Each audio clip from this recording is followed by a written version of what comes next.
Hi, welcome back to another episode of Figs Talks Fights. I'm your host, Brian Figueredo, and today we're going to be talking more UFC 249. In fact, we're going to spend the whole week talking about this because we haven't had fights in 6 or 7 weeks.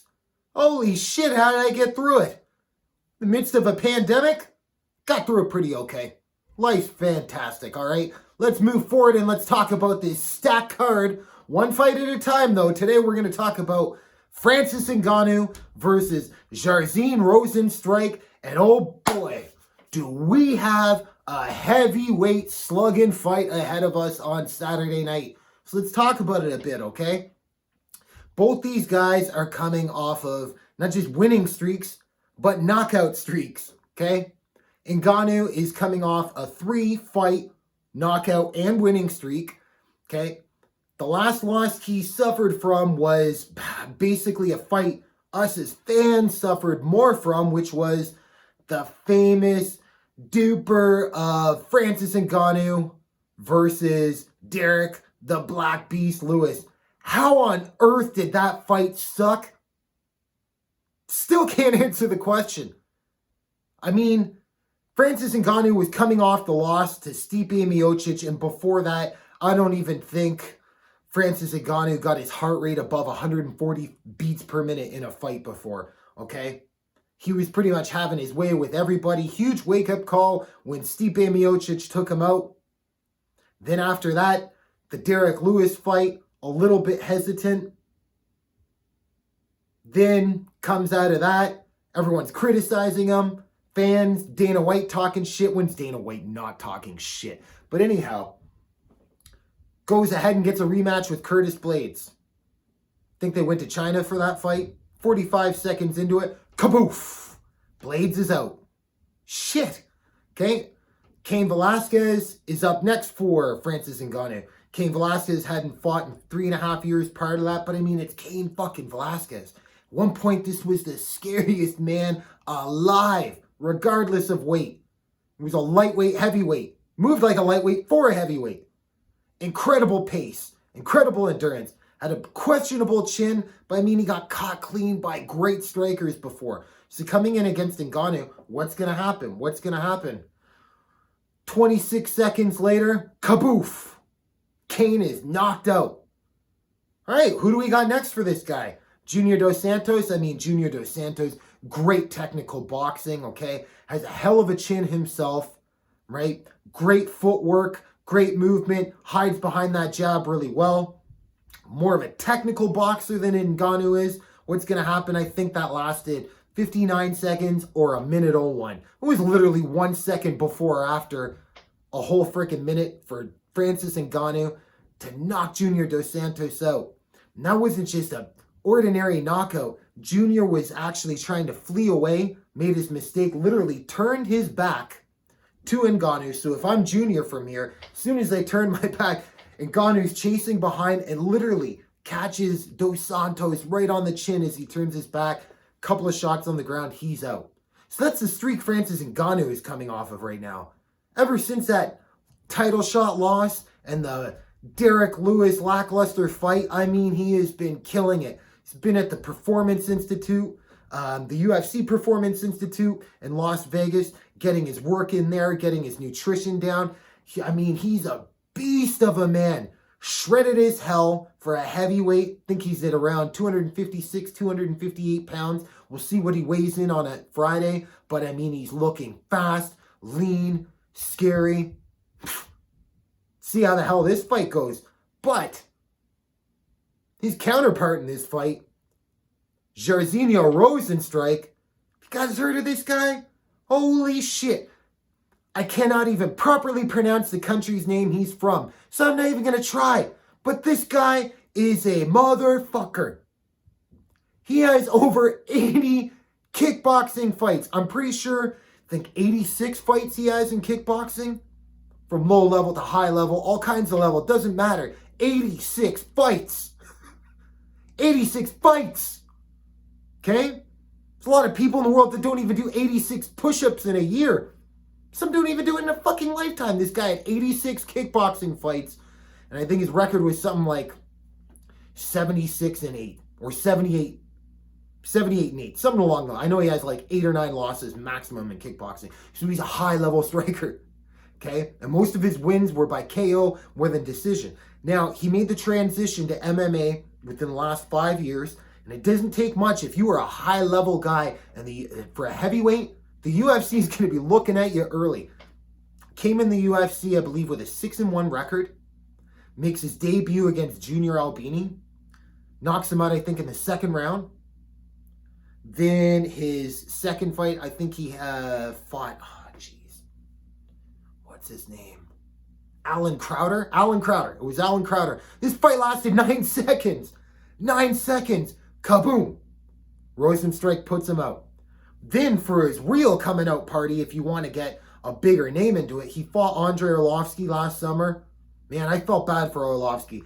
I go back to being an Arlovski fan back when he was heavyweight champ in the mid-2000s. Back when he used to have the fangs walking out. Him and Tim Sylvia would fight every second weekend, it seemed like.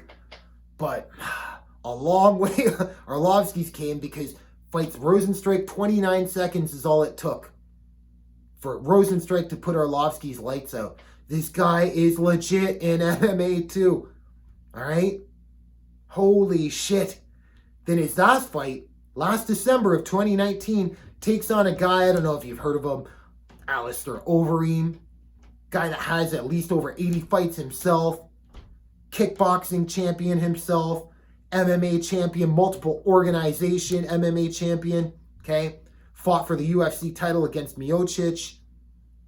Overeem is as credentialed as it gets, especially for a guy that's been around since the early 2000s, late 90s fighting, and it's 2020. Overeem's still around fighting. Overeem pretty much put the work on Rozenstruik in that fight. Overeem was winning it. Fought a very safe, smart, technical fight. Got the takedowns when he could. Okay, stayed in southpaw, reversing back to orthodox, southpaw to orthodox, just tagging Rozenstruik, not getting careless with the strikes, trying to put him away, getting too overzealous. But then, in a 5-round fight, with 10 seconds left in the 5th round, the 10-second snapper hits. You can tell Overeem hit it. Pretty sure even that Dan Miragliotta was the ref in that fight. So there's 10 seconds left, guys. It's just circling away. I mean, Rozenstruik just came in and throws a left hook that came from all the way back the other side of the cage. Poof! Catches Overeem right on the chin. Splits his lip and his nose open. Falls. 1, 2 strikes. Poof, the fight is over. Literally 4 seconds left in a fight Rozenstruik was losing for 24 minutes and 56 seconds. Until he landed that blow, the fight was clearly Overeem's. So this tells you Rozenstruik is not going away for anything, and he could take a hell of a shot. So how the hell do these two guys match up? This is a more interesting fight than what people would think it's going to be. Rozenstruik, I think, is a far more technical and kickboxer and boxer, especially with his hands too. And Ngannou, his hands, especially for the amount of years he's been doing it, his hands look great.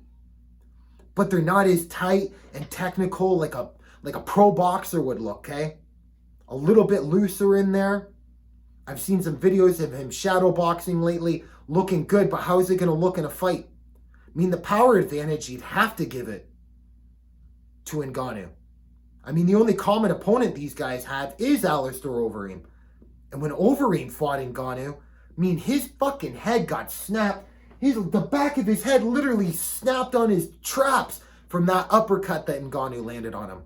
But mind you, in that fight, I thought Overeem fought him very arrogantly. Overeem fought Rozenstruik smart, knew he was dangerous, was a little bit risk adverse, but still putting the pressure on, wasn't trying to evade a fight, but more or less fighting a smart technical fight against him. Took him almost 25 minutes to knock him out. Ngannou, 1 minute, right? It's a difference between showing someone respect or not. So I don't know if these guys are going to just get right after it and somebody's done within a minute or two, or if this is going to be another staring contest for 15 minutes. I don't see how it can be a back and forth wall or a brawl. okay, or excuse me, a back and forth, all out brawl for 15 minutes. I don't know if these guys can take those shots for 15 minutes, and if they do, they're probably not going to look the same after. So I don't know who I favor in this fight. I really don't.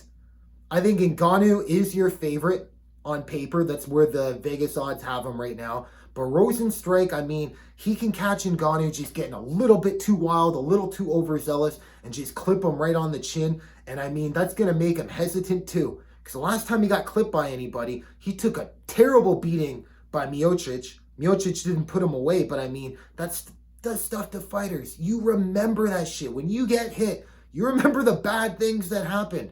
Is he going to be able to get through that? We'll find out. I mean, if you look at these two guys, body-wise, I mean, Ngannou looks like he's sculpted out of fucking granite. Looks like he's a Greek god. Rozenstruik looks like a great athlete, but, you know, don't blame the guy. Still enjoy some pizza wings and a couple of cold ones on the weekend, right? You would think, okay, it's the shredded guy. Look, I'll give you a comparison. For every freaking shredded guy, like I'll give you like a Brad Pitt in the Fight Club, okay? Brad Pitt's stunt double is going to beat the shit out of Brad Pitt, no matter how shredded he is. So you can't really count on that either. Roy Nelson would come in, beat the shit out of any shredded fucking actor that's out there in an action movie, okay? Doesn't matter. But let's see what the hell happens. I think if Ngannou can just push the pace, get some good conditioning, try to work his footwork a little bit more, stay hesitant from getting in the pocket with Rozenstruik, just try to land one or two big clean blows. And why the hell not just try to charge him forward? I mean, he was a kickboxer for years and years. Try to put him on his back, see what the hell happens. I highly doubt Rozenstruik has the slickest triangle choke or armbar from his back. Beat him up on the ground. See what the hell happens. So I'm looking forward to this fight. It's probably not going to last long, but we'll see. All right? Keep on this channel for the rest of this week. I'm going to put out more videos pertaining to more fights on this card, especially for the main event, Tony Ferguson versus Justin Gaethje. Can't fucking wait. And Dominic Cruz coming back to take on Henry Cejudo for the bantamweight strap. Can Dominic Cruz do the impossible again? I think he has a chance. Another video, I'll tell you why. So if you like what you heard here today, please subscribe to the channel, give it a thumbs up, all that great shit. And until next time,